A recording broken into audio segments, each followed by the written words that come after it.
Thomas Souto.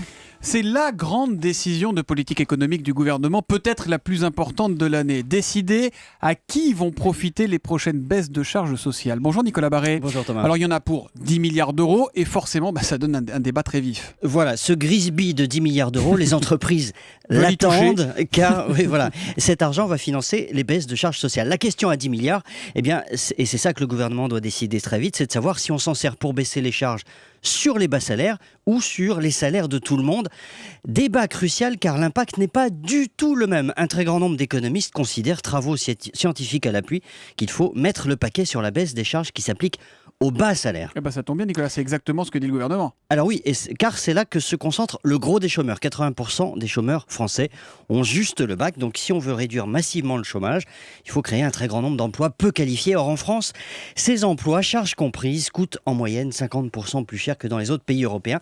C'est une raison majeure de notre taux de chômage élevé. Deux économistes, Pierre Cahuc et Stéphane Carcillo, viennent de réaliser une étude pour l'Institut Montaigne dans laquelle ils démontrent qu'il faudrait concentrer le fameux grisby des 10 milliards sur les bas salaires en allant en gros du SMIC à un SMIC et demi. Selon eux, ça pourrait créer jusqu'à 800 000 emplois. Avouez que ça fait réfléchir. 800 000 emplois évidemment, mais si c'est aussi limpide que ça Nicolas, pourquoi ne pas le faire tout de suite là? Pourquoi on attend? Eh bien parce que vous avez un autre camp, celui du patronat, mais pas seulement. L'Élysée est aussi très sensible à l'argument qui dit attention, la vraie croissance viendra de la montée en gamme de l'économie et pour ça il faut aussi alléger les charges qui pèsent sur les emplois qualifiés. Donc voilà le débat. À mon avis, compte tenu du niveau extrême du chômage et des conséquences que cela produit sur la société, il faut sans doute privilégier l'emploi tout de suite.